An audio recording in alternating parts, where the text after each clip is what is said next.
Salut, c'est Sergio, on se retrouve pour une deuxième vidéo, donc à la suite de celle des maisons. J'ai tout de suite enchaîné pour vous expliquer cette fois-ci le système de business.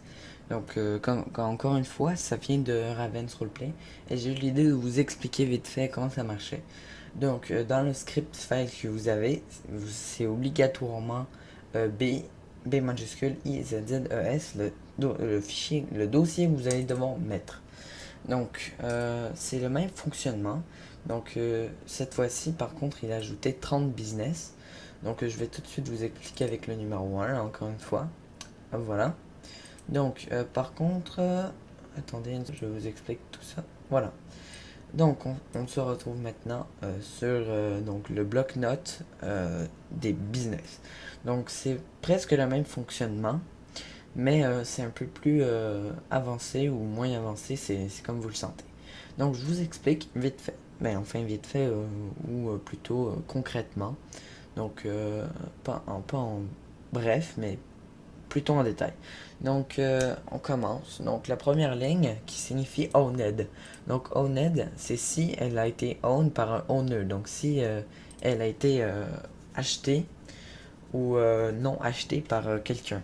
Donc si elle est placée à 0, c'est qu'elle n'est pas achetée par quelqu'un. Et si elle est placée à 1, ça veut dire qu'il a été acheté.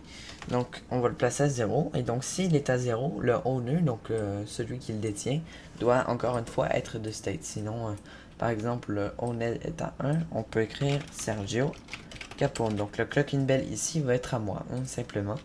Donc ici on peut remettre à the state. Voilà. Ici le message, du business, c'est un clock in bell.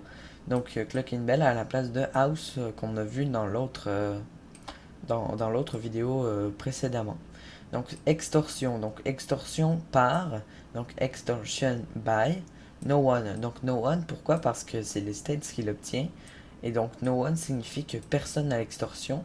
L'extorsion par, donc c'est-à-dire que par exemple le prix pour entrer, entrance cost, le prix pour entrer, par exemple il est fixé à 50.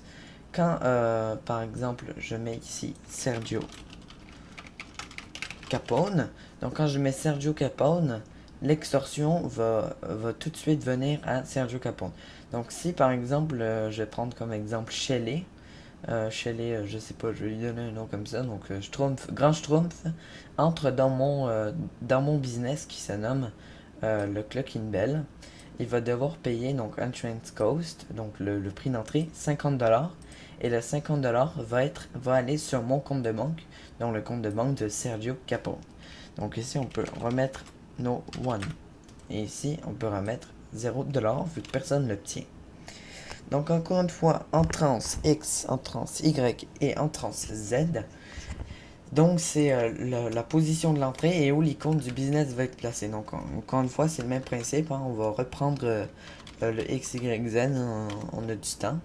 Donc 6, 2, 4, 0, 2, 3. Donc virgule 1899.201.416.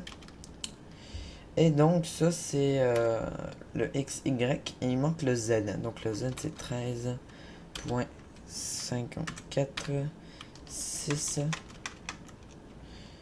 8, 9, 5. 8, 9, 5. Voilà. Donc ici, encore une fois, vous avez la position de l'entrée du business. Donc aussi où l'icône est placée. Voilà. Donc vous pouvez encore une fois faire une commande du genre slash goto biz 1. Donc ça va vous téléporter ici. Donc à l'entrée du biz numéro 1. Donc c'est encore une fois très simple. Donc par exemple, je ne vais pas faire la sortie. Je crois que vous avez compris le principe. Que j'ai expliqué dans Home. Si vous l'avez pas vu, je vous invite à le voir.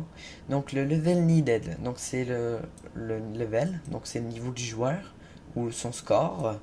Le needed, c'est le niveau qu'il faut, donc le niveau qu'il doit obtenir, donc il doit avoir pour entrer.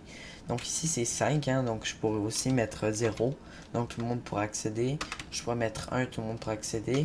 2, donc les niveaux 1 ne peuvent pas accéder. 3, 3, 4, 5, 6, 7, 8, 9, etc. Donc ici on va le laisser à 5. C'est par exemple.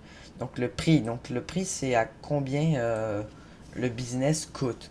Donc dans ce cas-ci, le Clocking Bell, donc le message Clocking Bell ici, qui appartient à The States, qui n'est pas acheté, et l'extorsion n'est par personne, et que le prix d'entrance est à 0, son prix est donc à 350 000. Vous pouvez le placer comme vous voulez. Donc je pourrais mettre 450 000 ou comme je veux. Donc moi je vais le mettre à 350 000. Voilà. Donc ici till. Till, je ne sais pas c'est quoi. J'ai un peu oublié, désolé. Je vais essayer de m'en rappeler avant la fin de la vidéo. Sinon, vraiment désolé. J'essaierai de le mettre dans la description. Dans la description si je n'oublie pas. Ou si je m'en rappelle. Donc locked, donc 1 ou 0. Donc locked veut dire verrouillé. Donc s'il est à 0, c'est qu'il n'est pas verrouillé. Et s'il est à 1, c'est qu'il est verrouillé. Forcément, vu qu'il n'est pas acheté, il est à 1. Hein? Donc c'est la base. Il est à 1 parce qu'il est non acheté. Donc encore une fois à l'intérieur, donc 9. 9 qui signifie sûrement l'intérieur du clocking bell, ici. Donc c'est sûrement, voilà, du Clocking Bell simplement. Donc ici les produits. Donc ça c'est les produits que le Clocking Bell a pour acheter. Donc parce que on peut mettre des commandes par exemple slash acheter et les relier directement à un business certain. Donc ça je vais sûrement l'expliquer dans une vidéo suivante ou une autre vidéo explicative. Donc c'est 5 là quand on l'achète on obtient 489 produits parce que les 489 sont déjà inclus. Donc je peux aussi mettre 0 pour que la personne commence avec 0, mais je trouve que ça ne serait pas équitable. Donc moi personnellement je le laisserais à 489. Hein. Donc ici le max produit, donc les produits maximum qu'ils peuvent avoir. Donc ici c'est écrit 500. Donc en gros ils peuvent juste avoir encore 11 produits. Et donc à 11 produits, s'ils en achètent 12, ils vont être coincés à 500 quand même. Et ils ne pourront pas monter. Donc vous pouvez aussi le mettre à 1000 comme vous voulez, etc. etc. Tout en restant dans le style de votre game mode, etc. etc. Donc le prix du produit, donc ici il est placé à 100$. Donc 100$ pour un produit. Donc par exemple j'achète un produit pour 100$. Ici le chiffre va être changé pour 488. Et le produit maximal va toujours rester 500. Donc par exemple, je ne me souviens plus de til, donc je suis vraiment désolé. J'essaie de m'en souvenir le plus possible en parlant, tout en parlant, mais je ne m'en souviens pas, donc je peux pas vous le dire. Voilà, donc c'est ce qui conclut notre système de biz. J'espère que vous avez bien suivi et que si vous avez aimé, vous mettez un pouce vert et vous abonnez pour voir les prochaines vidéos que je posterai. Donc merci d'avoir été à l'écoute, c'était Sergio, on se revoit pour un autre tuto. Ciao!